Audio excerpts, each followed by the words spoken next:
Number 2, he says in the Indian it's a season of appearance and revelation.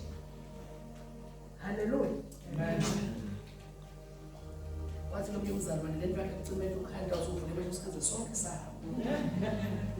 It's a season of appearance.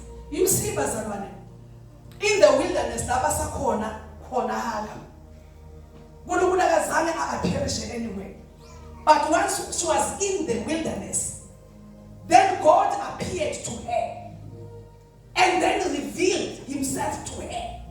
So, see, God who sees me, it's a season where God appears to me individually. And then he reveals himself.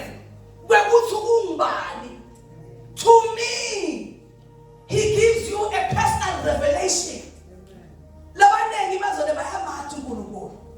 They know him as the God of Isaac, the God of Abraham. But personally, they do not know him. Who are you?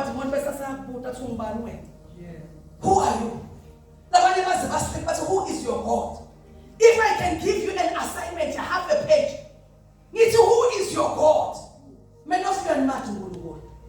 You have walked with God for 30 years. But that is why the blind man said,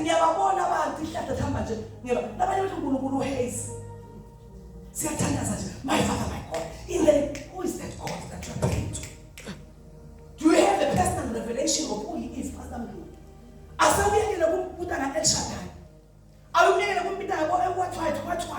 Who is he to you? Because we are smart. Who do people say I am? Then he says, who do you say I am?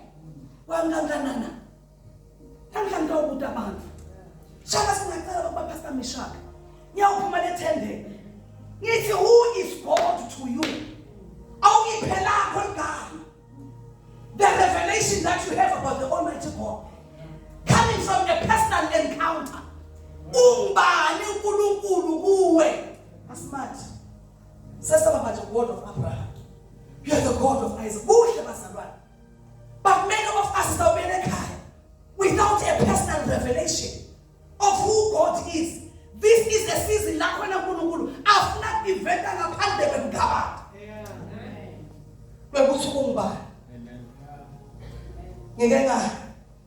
Let's go and let's hear something even the God who sees me. Let's hear something about when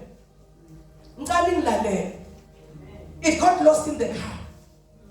I was just about to drive. When my key got lost, someone took it from my car.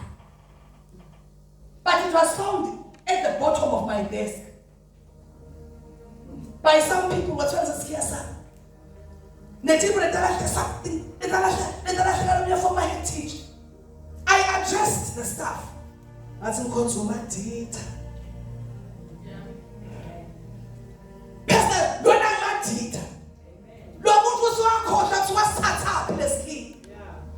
What's that from my car was started officing. Office.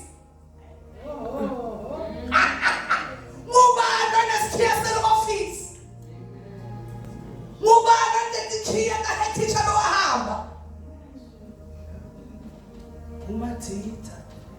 It's what Shangu not teaches.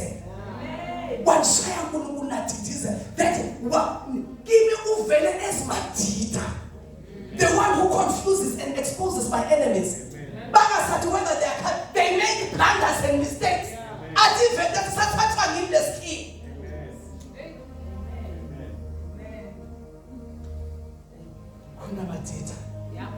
That's a personal revelation. Then I am going to go. Now, I'm going to go to my teacher in body. I teach a man and train about Fonzi. What caught the next one in the ski office in that? What caught when I would say, teacher, I had teacher, no head to run at the display. Nothing else from that test. See, Canada 2014. See, figure and child like this now. when God takes you through a wilderness, it's because He wants to reveal Himself to you. A personal revelation. The Bible speaks about that man whom Jesus healed. And the Bible says, after healing the blind man, the Pharisees came along board. Who healed you? Because they are present fathers. Jesus, I didn't even what I learned, whether he's a thief or what I know. Amen. Is that I was blind. Amen. But now I see. Amen. God wants to reveal Himself to us. Amen. Personally. Amen. I'm not even going to say we end up teaching the Abraham, Satan, we are here. Abraham, show us the things that your God does. Amen. Point us the way to your God. That is what the disciples said. Show us the way to the Father. But show us.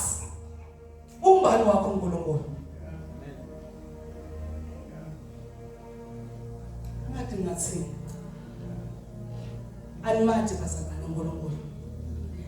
Animati. Uma usafuna sheshakshaya.